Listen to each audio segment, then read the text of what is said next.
আপনি যখন জুলুম করবেন সেই তারিখ থেকে আপনি ডেট গণনা শুরু করবেন, আমার আল্লাহ আপনাকে টেনে নামাবে। যদি নামাতে দেরি হয় তো মনে করবেন এই নামানি বড় ভয়াবহ হবে। আকিদু কাইদা আমহিলহুম রুয়াইদা। সম্মানিত উপস্থিতি, আর হুসাইনিয়ত পাওয়ারকে হক মনে করে নাই, হককে পাওয়ার মনে করেছে। হুসাইনিয়ত হককে পাওয়ার মনে করেছে। সেই কারণে একজন ডেনিশ উনি অনেক বড় স্কলার, উনি বলছেন রোল অফ হুসাইন, ইমাম হুসাইনের শাসন শুরু হয়েছে কি দিয়ে? ওনার শাহাদাত দিয়ে। করেছেন শাহাদাত, বিলীন হয়ে গেছেন, কিন্তু বিলীন হওয়ার পরে ওনার রাজত্ব শুরু হয়েছে। কেন? কারণ হককে পাওয়ার মনে করেছেন। আপনি হয়তো জনবল বেশি, আপনার শক্তি সামর্থ্য বেশি, সেই কারণে আপনি শক্তিটাকে হক মনে করছেন।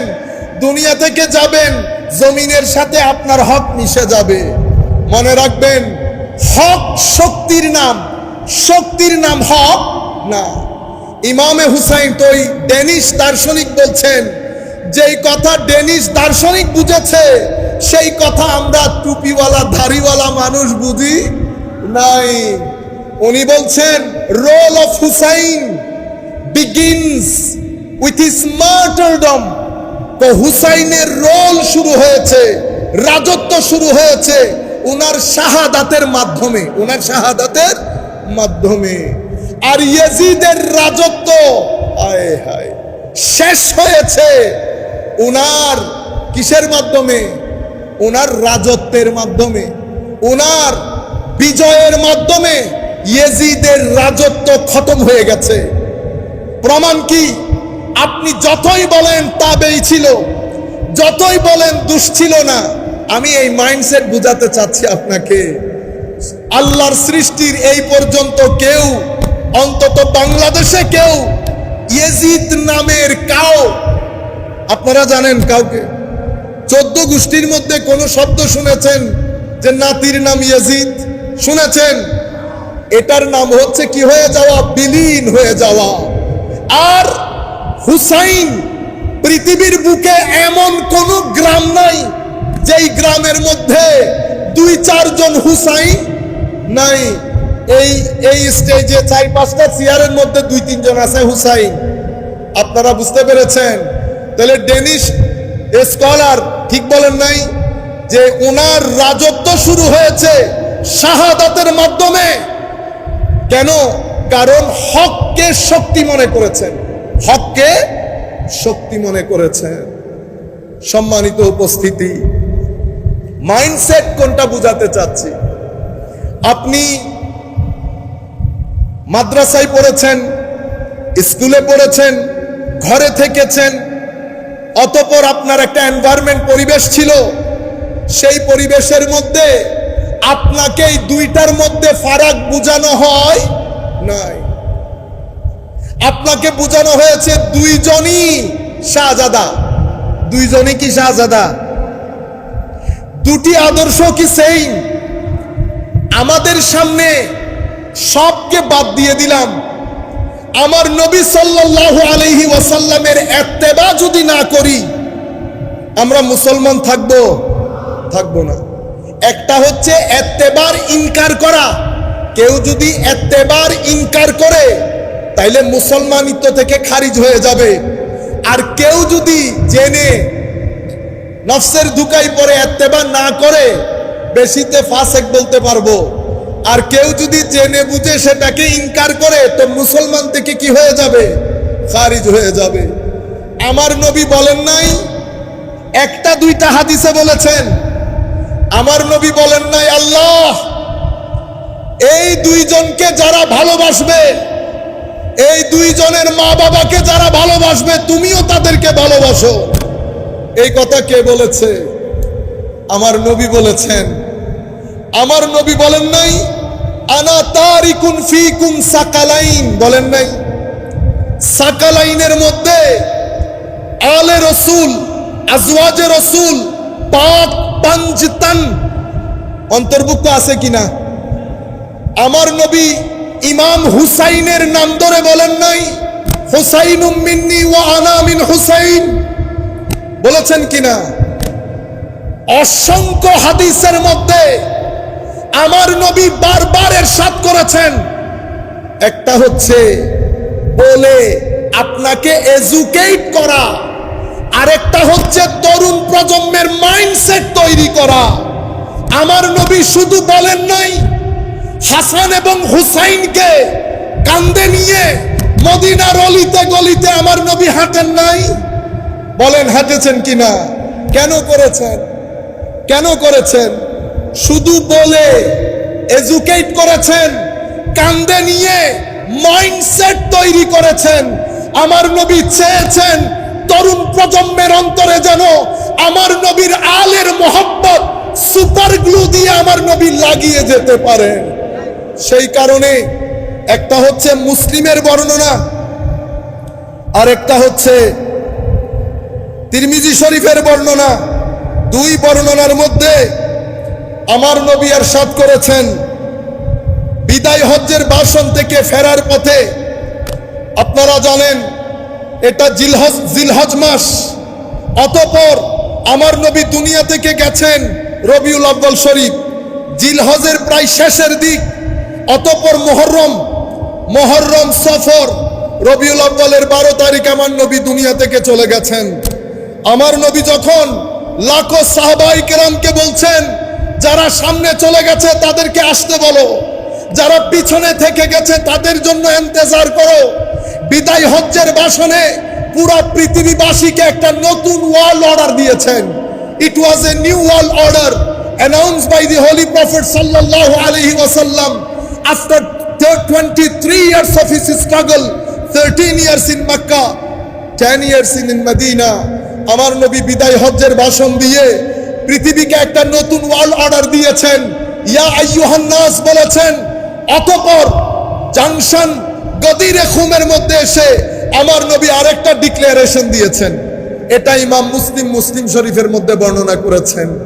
কিন্তু আনফরচুনেটলি মুসলিম উম্মার মধ্যে দুটি মাইন্ডসেট দাঁড়িয়েছে।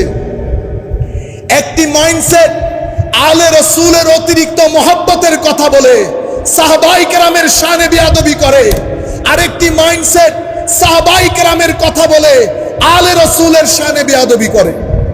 যেমন ইন্নামা ইউরিদুল্লাহু লিইয়ুযহিবা আনকুমুর রিজসা আহলাল বাইত ওয়া ইউতাহহিরাকুম তাতহীরা। এই বক্তব্য যেহেতু আমরা আগে দিয়েছি, একই কথা রিপিট না করি, শুধু রেলেভেন্ট অংশটুকু আপনাদেরকে বলি। এই আয়াতের মৌলিকভাবে যাদের ব্যাপারে আলোচিত হচ্ছে ওনারা আজওয়াজে রাসূল, আমার নবীর পবিত্র স্ত্রীগণ, আমাদের আম্মা জানগণ। কিন্তু যে আয়াতে তাতহীর, ওখানে আমার আল্লাহ আনকুন্না না বলে আনকুম বলেছেন। বলার দরকার ছিল কি আনকুন্না, যেহেতু আজওয়াজে মুতাহারার জন্য বলা হচ্ছে, এটা না বলে আমার আল্লাহ বলেছেন আনকুম। বোঝা যাচ্ছে এখানে আমার নবীর আজওয়াজে মুতাহারা মহিলাদের সাথে সাথে অনেক পুরুষও কি আছেন, অন্তর্ভুক্ত আছেন। উম্মতে মুসলিমা এই আয়াতের মধ্যে দুটি মাইন্ডসেট তৈরি হয়েছে। একটি মাইন্ডসেট, আমি নাম বলবো না, মাইন্ডসেট বলি। এই মাইন্ডসেট মনে করেন এই আয়াতের মধ্যে শুধু আজওয়াজে মুতাহারার কথা বলা হয়েছে। আজকের দিন পর্যন্ত ইউটিউবের মধ্যে বরেণ্য উলামায়ে কেরাম যাদের কাছে এলম আছে, তারা ওই মাইন্ডসেট থেকে বের হওয়া যায় না। মাইন্ডসেট রক্তের সাথে মিশে যায়, যেহেতু ছোট থেকে ডেভেলপমেন্ট, অতঃপর শিক্ষা প্রতিষ্ঠান, অতঃপর পরিবেশ, এটা এতই খতরনাক। আপনি হাসি মুখে টেস্ট বলে শুটকি খেয়ে ফেলেন না, শুটকি, কিন্তু এটা কি খাওয়ার জিনিস? আপনি বিদেশের বাড়িতে কোনো বাসার মধ্যে শুটকি রান্না করে দেখিয়েন, আশেপাশের মানুষ এসে আপনাকে কিভাবে ওয়েলকাম করে। এই গন্ধ আপনার কাছে গন্ধ মনে হচ্ছে না, কারণ আপনার অস্থি মজ্জার মধ্যে এই গন্ধ কি হয়ে গেছে? সুপারগ্লুর সাথে লেগে গেছে। এটাকে মাইন্ডসেট বলে। মাইন্ডসেট টেনে বের করা যায় না। একটা মাইন্ডসেট মনে করে শুধু আমার নবীর স্ত্রীগণ, আর একটা মাইন্ডসেট মনে করে শুধুমাত্র এই আয়াতে তাথহীরের মধ্যে শুধুমাত্র 5-4 জন, ইমামে হাসান, ইমামে হুসেন, হযরতে আলী এবং সৈয়দা ফাতেমা রাদিয়াল্লাহু তাআলা আনহুম আজমাইন, এই 4 জন আমার নবী সহ পাক পঞ্জাতন বলে। এখন এটাও মাইন্ডসেট, এটাও মাইন্ডসেট, দুইটার মধ্যে উগ্রতা আছে। আমি আপনাদেরকে বিশেষ করে বলছি, যারা যেখান থেকে বসে শুনছেন, উগ্রতা আপনার জীবনকে অস্থির করবে, উগ্রতা আপনার জীবনকে বিশৃঙ্খলা পূর্ণ করবে, উগ্রতা আপনাকে মধ্যম পন্থা থেকে, হক থেকে উগ্রতা আপনাকে দূরে রাখবে। উগ্রতা আপনার আশপাশের তরুণ প্রজন্মকে ফ্রাস্ট্রেটেড করবে। উগ্রতা আপনার আশপাশের ছেলেদেরকে এইটিজমের দিকে ঠেলে দিবে। এইটিজমের দিকে ঠেলে দিলে সোসাইটির মধ্যে যে মানসিক অসুস্থতা বিরাজ করবে, ডিপ্রেশন রেটের যে রেট বাড়বে, ডিপ্রেশন কমানোর জন্য যতটুকুন টাকার প্রয়োজন হবে সেই টাকা বাংলাদেশ সরকারের পক্ষে বহন করা এবং এই কাজে, এই প্রজেক্টে লাগানো সম্ভব হবে না। যেই কোনো মূল্যে আমরা আমাদের তরুণ প্রজন্মকে ডিপ্রেশন মুক্ত করতে হবে। আমরা গডলেস ওয়ার্ল্ডের দিকে আস্তে আস্তে ধাবিত হচ্ছি, অশ্লীল সমাজ ব্যবস্থার দিকে ধাবিত হচ্ছি। মনে রাখবেন, আমেরিকা, ইংল্যান্ড তাদের সামগ্রিক ব্যবস্থা ফেইলিউর হয়েছে, তারাও এটা ভালো করে জানে। দুঃখের বিষয় হচ্ছে আমাদের টিভিতে, মিডিয়াতে শুধু সুন্দর সুন্দর গাড়ি দেখায়, আমেরিকা ইংল্যান্ডের সুন্দর সুন্দর ব্রিজ দেখায়, ঘর দেখায়, কিন্তু তাদের ঘরের ভিতরে শান্তির লেশমাত্র নেই, এটা কেউ দেখায় না। মনে রাখবেন, যেই পৃথিবীর যেই রাষ্ট্র ধর্ম ছেড়ে দিয়েছে, আখলাক ছেড়ে দিয়েছে, সেই রাষ্ট্র, সামাজিক ব্যবস্থা, শান্তি শৃঙ্খলাপূর্ণ লাইফ তাদের পৃথিবীতে, তাদের দুনিয়াতে বিনাশ হয়েছে। পৃথিবী এখন ডিপ্রেশন থেকে মুক্তির রাস্তা খুঁজছে। পৃথিবীর সামনে তরুণ প্রজন্মকে ডিপ্রেশন মুক্ত রাখার জন্য, অ্যাংজাইটি মুক্ত রাখার জন্য কোনো পদ নাই, রাস্তা একমাত্র একটাই, সেটা মদিনা শরীফের সবুজ গম্বুজ। যতক্ষণ পর্যন্ত আপনি তরুণ প্রজন্মের অন্তরে আমার নবীর ইশক মুহাব্বতের, আমার নবীর ইশক মুহাব্বতের তরঙ্গ তৈরি করতে না পারবেন, আপনার তরুণ সমাজকে ডিপ্রেশন মুক্ত রাখা সম্ভবপর হবে না। মনে রাখবেন, ডিপ্রেশন মানে সমাজ অস্থির। সমাজ অস্থির হলে ডিভোর্স রেট বেড়ে যাবে। ডিভোর্স রেট বেড়ে গেলে মানসিক স্বাস্থ্য নষ্ট হবে। মানসিক স্বাস্থ্য নষ্ট হলে সোসাইটিতে ক্রাইম বাড়বে। আপনি পুরা ব্যবস্থাপনা একটা বিশৃঙ্খলা পরিস্থিতির তৈরি হবে। আমরা মনে করেছি দিন শুধুমাত্র কবরের জন্য, আখিরাতের জন্য। আমার ভাই, সকাল বিকাল পড়ি রব্বানা আতিনা ফিদ দুনিয়া হাসানা। আগে ফিদ দুনিয়া হাসানা, আগে দুনিয়ার মঙ্গল। দুনিয়ার মঙ্গল কশ্চিনকালেও সম্ভব না যদি আপনি আমার নবী কর্তৃক আনিত বিধানকে বৃদ্ধাঙ্গুলি প্রদর্শন করেন। পৃথিবী ফেল হয়েছে, England fail, America fail, Scandinavian country fail. যেই দেশগুলোকে পৃথিবীর সুখী দেশ বলা হয়, সেটার প্যারামিটার কিন্তু মানসিক শান্তি না, সেটার প্যারামিটার অন্যটা। মানসিক শান্তি যেটাকে সাকিনা বলে, সেটা আমার আল্লাহ নিজের কুদরতির হস্তে রেখে দিয়েছেন।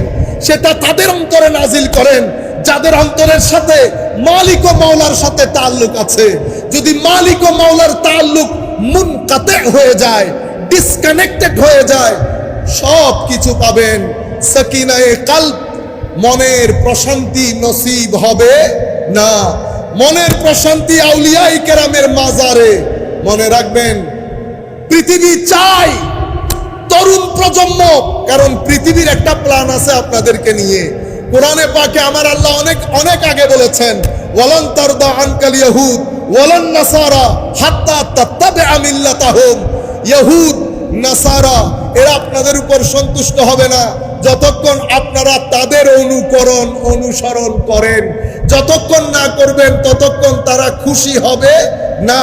খুশি না হলে কোনো বরাদ্দ আসবে না। ইয়া আইয়ুহাল্লাযীনা আমানু ইন তুতিউ ফারীকাম মিনাল্লাযীনা উতুল কিতাব ইয়ারুদ্দুকুম বা'দা ঈমানিকুম কাফিরিন। পৃথিবীর একটা প্ল্যান, পৃথিবী আপনাকে দিন থেকে দূরে রাখতে চায়। যখন পৃথিবী দিন থেকে দূরে রাখতে না পারে, গডলেস করতে না পারে, তখন পৃথিবী চায় আপনাকে আপনার মতো করে প্ল্যান করে ষড়যন্ত্র করতে। তখন পৃথিবী বলে নবীকে অস্বীকার করতে হবে না, তবে নবীকে টেনে নিজের কাতারে নামিয়ে আনো। আমার মতো বলো, অক্ষর জ্ঞানহীন বলো, কিচ্ছু জানে না বলো, খদিজাতুল কুবরা রাদিয়াল্লাহু তাআলা আনহা সম্পর্কে যা মন চাই বলো, হযরত আলীকে মদখোর বলো, যা মন চাই বলো। এগুলা বললে তরুণ প্রজন্ম মনে করবে আচ্ছা নবী তো আল্লাহ বানিয়েছেন বিদায় নবী, উনার আর স্পেশালিটি কি? আপনার কাতারে নামিয়ে এনেছে। এটাকে বলে তানকিসে নবুওয়া। কেউ নবীর নবুয়ত স্বীকার করছে, আবার স্বীকারও করছে। আপনারা তাদেরকে একটা নাম দিয়েছেন কাদিয়ানি। আরেক দল আমরা, আমাদের ছেলেরা, আমার ভাই বোন, তারা তানকিসে নবুওয়াত করে, আমার নবীকে ছোটখাটো করে উপস্থাপন করে। পৃথিবী এটাই চায়। আর পৃথিবীর সবচেয়ে বড় টার্গেট তরুণ প্রজন্ম যেন বলি বুজুর্গ থেকে দূরে থাকে। কারণ পৃথিবীর ইতিহাসে ধর্মের তাবলীগের ক্ষেত্রে রেভলিউশন তৈরি করেছে আল্লাহর ওলিরা। যেই যেখানে গেছে হাজার মানুষ থেকে কোটি মুসলমান রূপ নিয়েছে এক আল্লাহর ওলির সিনার নূরের মাধ্যমে। পৃথিবী আল্লাহর ওলিদের সিনাকে ভয় পায়। সেই কারণে হে তরুণ, পৃথিবী আপনাকে বুঝাবে মাজারে যায়ও না, এটা বেদাতীদের কাজ, পূজারীদের কাজ। আপনাদেরকেও বলছি মাজারে যাবেন, আমার নবী শরীয়তের মধ্যে জিয়ারত যেটা শিখিয়ে দিয়েছে এর বাইরে আমরা জিয়ারত করব না। ইফরাত করবেন না, তাফরীদ করবেন না। ইফরাতের মাধ্যমে গুলু এবং বেদাত ঢুকে, তাফরীদের মাধ্যমে বিয়াদবি ঢুকে। আমরা ইফরাতের দিকেও না, তাফরীদের দিকেও না, ইতিদাল যেটা আমার নবী শিখিয়েছেন সেই আন্দাজে করব। হে তরুণ, তুমি যদি কখনো মনে করো তোমার ডিপ্রেশন তৈরি হচ্ছে, হতাশ হয়ে যাচ্ছ, আল্লাহর এক ওলির মাজারে গিয়ে দাঁড়াবে, আল্লাহর দরবারে ফরিয়াদ করবে, মাওলা তোমার ডিভাইন নূর নেওয়ার জন্য তোমার এক ওলির সিনার কাছে এসেছি, যেটা তুমি কোরআনের মধ্যে বলেছো, আফামান শারাহাল্লাহু সাদরাহু লিল ইসলামে ফাহু আলা নূরিম মির রাব্বি। তুমি এই সিনার মাধ্যমে আমাকেও একটু নূর দান করো। সাহাবী নবীর সোহবতের কারণে, তাবেঈ সাহাবীর সোহবতের কারণে, তাবেউত তাবেঈ তাবেঈর সোহবতের কারণে, মুত্তাকি পরহেজগার মুখলিস কোন আল্লাহ ওয়ালার সোহবতের কারণে। সম্মানিত উপস্থিতি, আখেরি মেসেজ, আমরা মাঝখানের লোক, আমরা মাঝখানের লোক।